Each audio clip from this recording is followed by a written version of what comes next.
Hello students, स्वागत है आप सभी का हमारे यूट्यूब चैनल बायोलॉजी मेंटर में। मानव जनन या ह्यूमन रिप्रोडक्शन अध्याय के अंतर्गत आज हम लोग एक बहुत ही महत्वपूर्ण टॉपिक के विषय में बात करेंगे, आर्तचक्र या मेंस्ट्रुअल साइकिल।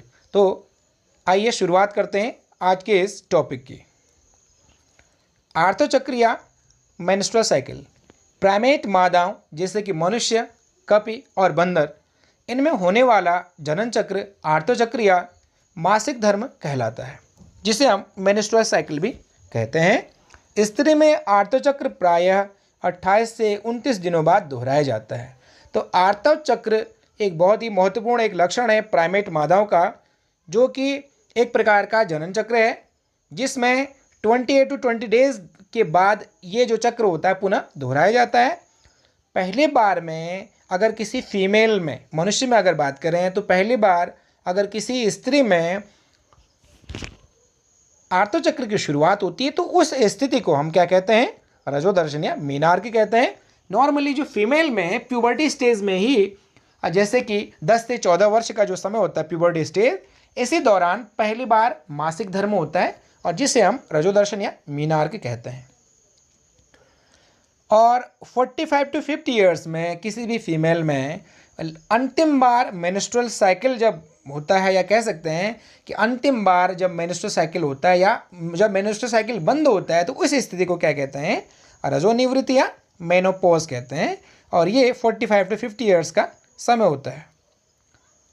अब हम बात करेंगे आर्तचक्र की प्रावस्थाएं।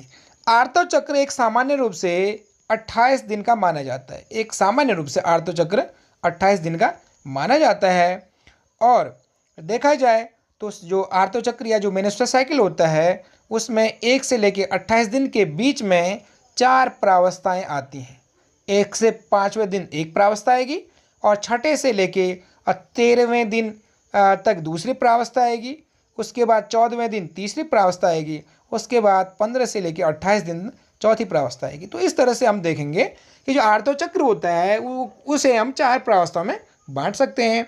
नंबर पहला रजोधर्म अथवा आर्तोप्रावस्था, या जिसे हम मेंस्ट्रुएशन फेज कहते हैं।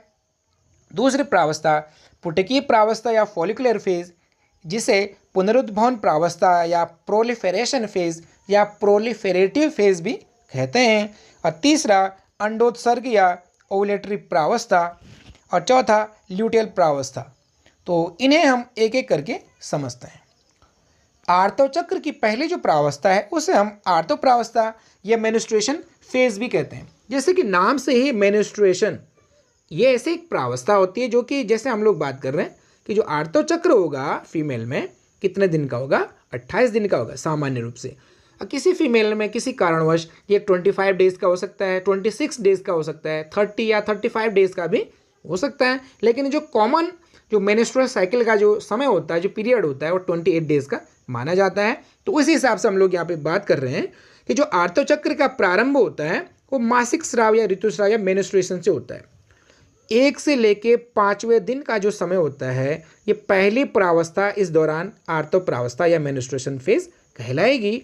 इसमें क्या होगा कि 3 से लेके 5 दिनों तक योनि मार्ग से रक्त का स्राव होगा, जिसे हम मेंस्ट्रुएशन या ऋतुस्राव या मासिक स्राव कहते हैं। अब ये क्यों होता है? क्योंकि अगर फीमेल की बॉडी में शुक्राणु नहीं है, शुक्राणु के अनुपस्थिति में निषेचन की क्रिया नहीं होगी। अगर निषेचन की ही क्रिया नहीं होगी तो क्या होगा, जो कॉर्पस ल्यूटियम, जो हमने इससे पहले भी पढ़ा था, जब oogenesis की बात की थी उस समय भी पढ़ा था। अगर आपने वो वाला वीडियो नहीं देखा है तो आई बटन में जाकर उस वीडियो को आप देख सकते हैं। तो शुक्राणु की अनुपस्थिति में निषेचन की प्रक्रिया नहीं होने से क्या होगा कि जो कॉर्पस ल्यूटियम है, जो ग्रिफियन फॉलिकल के टूटने से कॉर्पस ल्यूटियम बना था, वो कॉर्पस ल्यूटियम अब क्या हो जाएगा, नष्ट हो जाएगा। कॉर्पस ल्यूटियम नष्ट हो गया तो क्या होगा कि गर्भाशय की जो आंतरिक जो स्तर है, जिसे हम एंडोमेट्रियम कहते हैं या अंतःस्तर कहते हैं, वो क्या हो जाएगा, अब टूटने लगेगा। क्योंकि अंतः स्तर या जो एंडोमेट्रियम होता है वह कॉर्पस ल्यूटियम जब तक मौजूद रहेगा, जब तक सही रहेगा, जब तक सलामत रहेगा, कॉर्पस ल्यूटियम प्रोजेस्टेरोन हार्मोन का स्राव करता है, और जिसकी वजह से गर्भाशय की जो यूट्रस की जो आंतरिक जो स्तर होता है एंडोमेट्रियम, वह सुरक्षित रहता है, वो काफ़ी प्रोलिफेरेट होता है, वो काफ़ी फल फूलता है या काफ़ी एक तरह से देखा जाए तो सुरक्षित रहता है और काफ़ी परिपक्व होते रहता है। लेकिन जैसे ही कॉर्पस ल्यूटेम नष्ट हो जाएगा शुक्राणु की अनुपस्थिति में, तो एंडोमेट्रियम अब क्या हो जाएगा, ये भी टूटने लगेगा और इसी दौरान अनिषेचित अंडाणु और जो आंतरिक स्तर है गर्भाशय का एंडोमेट्रियम दोनों टूटेंगे।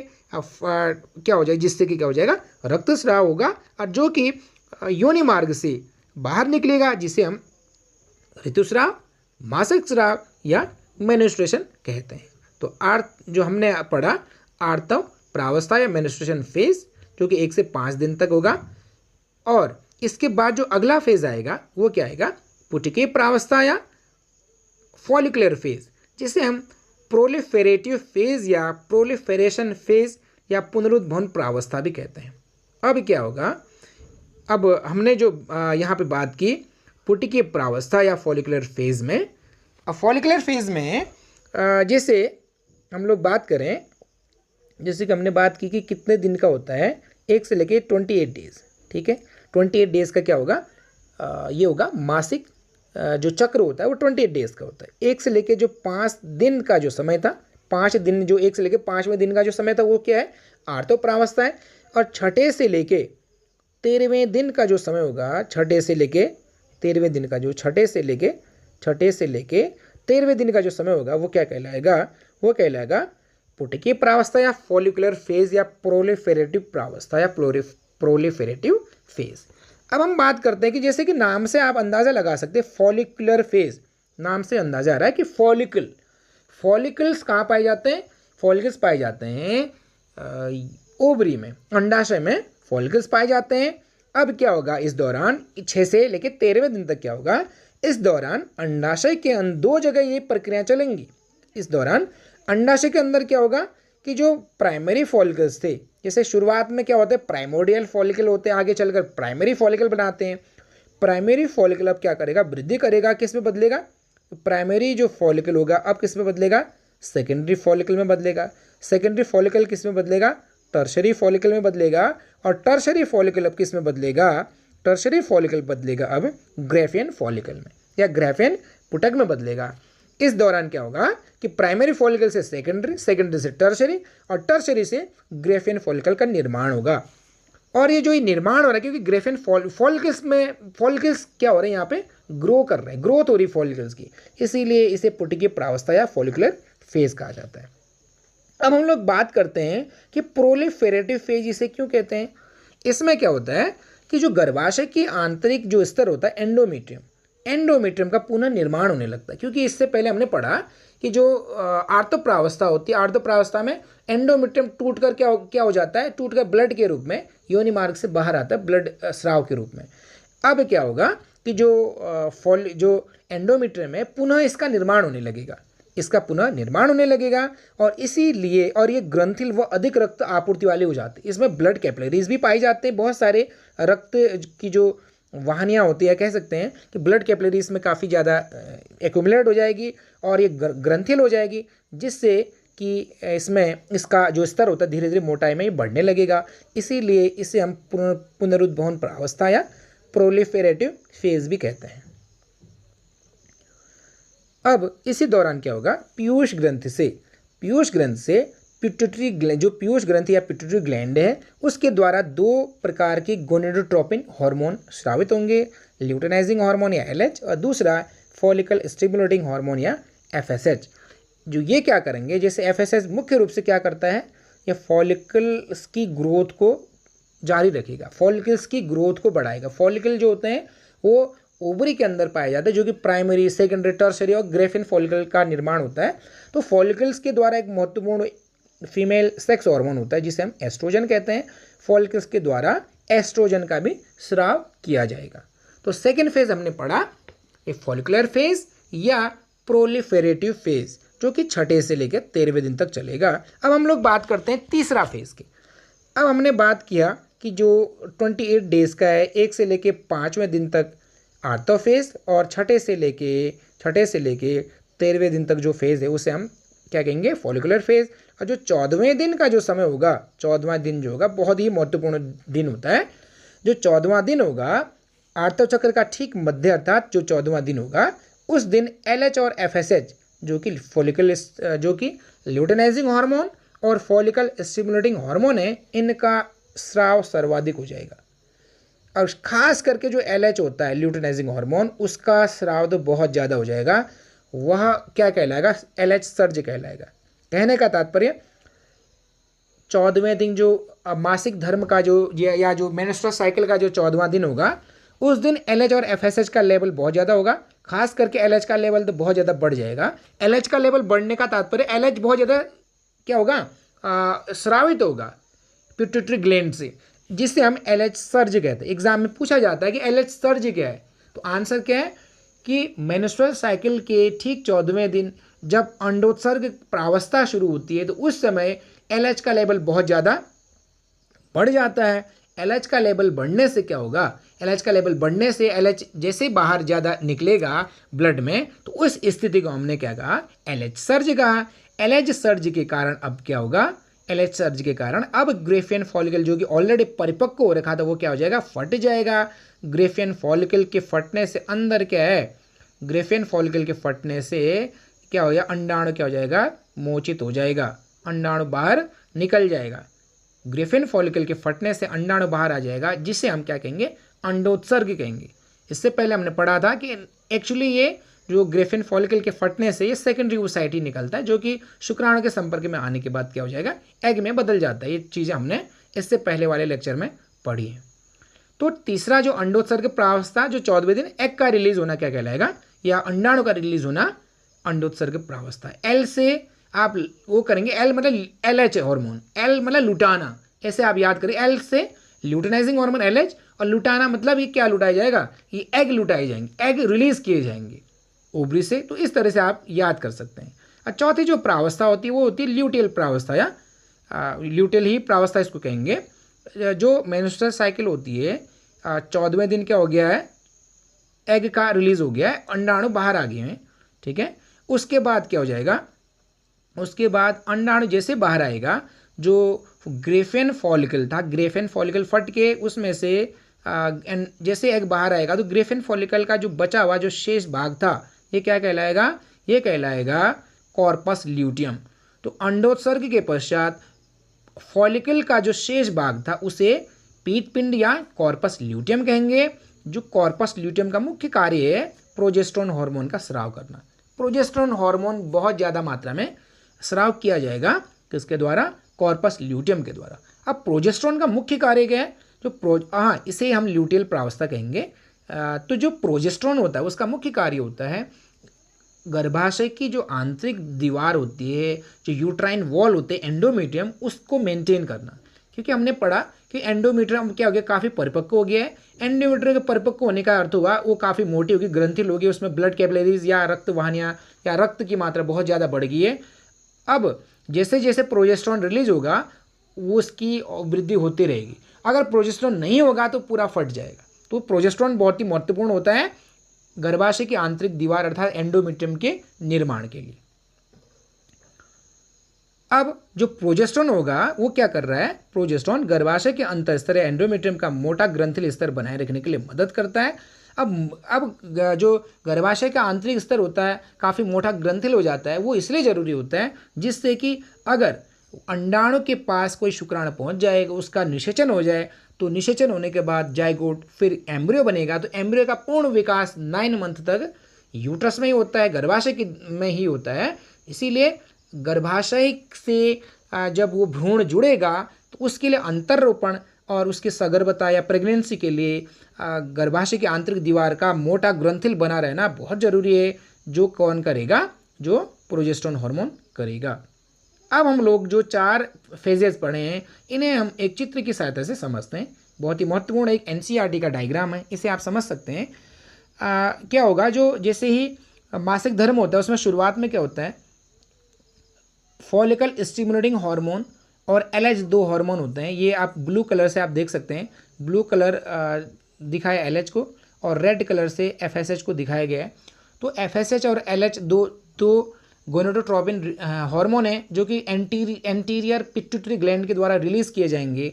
तो शुरुआत में यहाँ पर आप देखेंगे शुरुआत में यहाँ पर देखेंगे मेंस्ट्रुएशन, अर्थात जो शुरुआती मेंस्ट्रुअल फेज या आर्तप्रावस्था है, धीरे धीरे इनका स्तर कम है। धीरे धीरे यहाँ से इस लाइन ऐसे समझिए आप, फॉलिकल स्टिमुलेटिंग हार्मोन का लेवल धीरे धीरे थोड़ा थोड़ा यहाँ से बढ़ रहा है, हल्का सा ये यहाँ से बढ़ रहा है, तो जो कि फॉलिकल्स की ग्रोथ के लिए ज़रूरी है।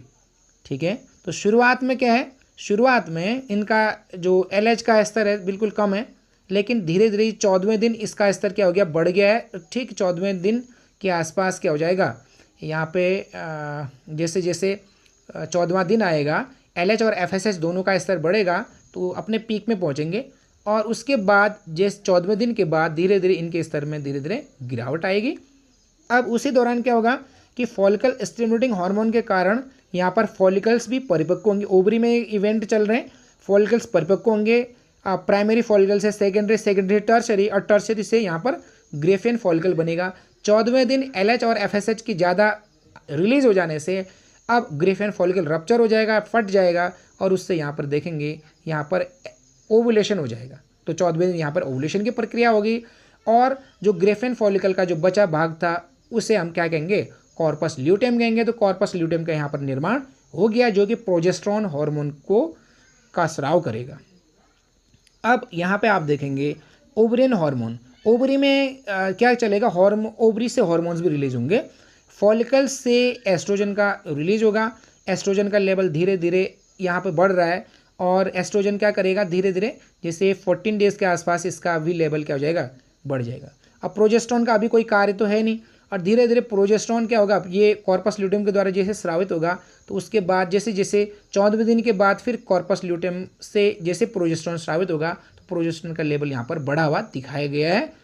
ठीक है, अब इसी तरह से अब यूट्रस या जो गर्भाशय में क्या होगा, शुरुआत में गर्भाशय में आप देख रहे हैं फर्स्ट जो फेज़ होता है, फर्स्ट फेज़ जिसे हम आर्तप्रावस्था या मेंस्ट्रुएशन फेज़ कहते हैं, शुरुआत होती है ब्लीडिंग से। यहाँ रक्तस्राव हो गया योनि मार्ग से, वो चीज़ यहाँ पे दिखाया गया है। और यहाँ पे ये भी दिखाया गया जो ये आंतरिक दीवार एंडोमीट्रियम है, एंडोमीट्रियम धीरे धीरे रप्चर होगी, टूट रही है। एंडोमीट्रियम आप देखेंगे, पुनः देखिए आप, ये एंडोमीट्रियम यहाँ पर टूट रही है। ठीक है, मेंस्ट्रुएशन होता है, ब्लीडिंग हो रही है, और एंडोमीट्रियम ये टूट रही है। ये क्या है, जो ये पिछले जो मासिक जो चक्र है उसका यहाँ पर एंडोमीट्रियम जो बनी थी यहाँ पर टूट रही है। अब टूटने के बाद फिर क्या हो जाएगा, फिर दोबारा से दूसरी जो मेंस्ट्रुएशन फेज़ के जस्ट बाद फॉलिकुलर प्रावस्था या प्रोलिफेरेटिव फेज़ है, उसमें जो एंडोमेट्रियम की दीवार धीरे धीरे यहाँ पर क्या हो रही है, ऊपर की तरफ ग्रोथ हो रही है, अर्थात इसकी वृद्धि हो रही है। अब वृद्धि हो रही है तो क्या हो जाएगा, 14वें दिन एग रिलीज हो जाएगा। उसके बाद एग अगर फर्टिलाइज हो जाएगा तो उसको इम्प्लांट कराने के लिए गर्भाशय की दीवार में से ही उसको पोषण प्रदान किया जाना। तो और लगातार अब प्रोजेस्टेरोन यहाँ पर क्या हो गया, प्रोजेस्टेरोन अगर रिलीज हो गया कॉर्पस ल्यूटेम से, तो और ज़्यादा गर्भाशय की आंतरिक दीवार एंडोमेट्रियम और ज़्यादा वृद्धि करेगी। और वृद्धि करने के बाद आगे की स्थिति क्या हो जाएगी, अगर बाय द वे एग को फर्टिलाइजेशन के लिए स्पर्म चाहिए तो स्पर्म अवेलेबल नहीं है, स्पर्म नहीं मिलेगा, तो अंत में क्या हो जाएगा, जो एंडोमेट्रियम की दीवार बनी थी 28 डेज़ के ठीक बाद क्या हो जाएगा, ये फिर और टूटनी शुरू हो जाएगी। एग भी यहाँ पे क्या हो जाएगा, नष्ट हो जाएगा, और एंडोमेट्रियम की जो दीवार होगी, जो एंडोमेट्रियम की आंतरिक जो वॉल है, एंडोमेट्रियम मतलब यूट्रस की जो आंतरिक वॉल एंडोमेट्रियम है, वो धीरे धीरे क्या हो जाएगी, टूट जाएगी। तो आप देखेंगे यहाँ पर दिया है 29 डे यहाँ पर दिया हुआ है, तो इसका तात्पर्य यहाँ पर ये मेंस्ट्रुएशन, तो मेंस्ट्रुएशन फिर शुरू हो जाएगी, अगला जो चक्र है उसकी शुरुआत यहाँ पर है। तो इस तरह से आप इस डायग्राम को एक बार पुनः समझने का प्रयास करेंगे, देखेंगे तो इजी तरीके से इसको आप समझ सकते हैं। जो एग बनेगा 14 डेज़ में जो एग रिलीज़ होता है, एग रिलीज लगभग इसका 24 आवर्स या मैक्सिमम 48 आवर्स आप कह सकते हैं कि इसका जो ड्यूरेशन होता है, उसके बाद ये नष्ट हो जाएगा। और ऐसे ही जो शुक्राणु होते हैं, शुक्राणु 24 आवर्स या 48 आवर्स लगभग उसका जो लाइफ होता है, उसके बाद ज़्यादा वो फंक्शनिंग नहीं कर पाएंगे। ठीक है, तो लाइफ लगभग इतना इनका रहता है। तो इस तरह से आज हम लोगों ने मेंस्ट्रुअल साइकिल के विषय में पढ़ा। उम्मीद करता हूँ आपको कई सारी चीज़ें इससे जानकारियाँ मिली होंगी और बेहतर तरीके से आपको समझ में आया होगा। अगर आप लोगों ने इस चैनल को सब्सक्राइब नहीं किया है तो प्लीज़ चैनल को सब्सक्राइब कीजिए, वीडियोस को लाइक कीजिए, शेयर कीजिए, और सबसे पहले वीडियोस के नोटिफिकेशन पाने के लिए बेल आइकन को प्रेस कीजिएगा।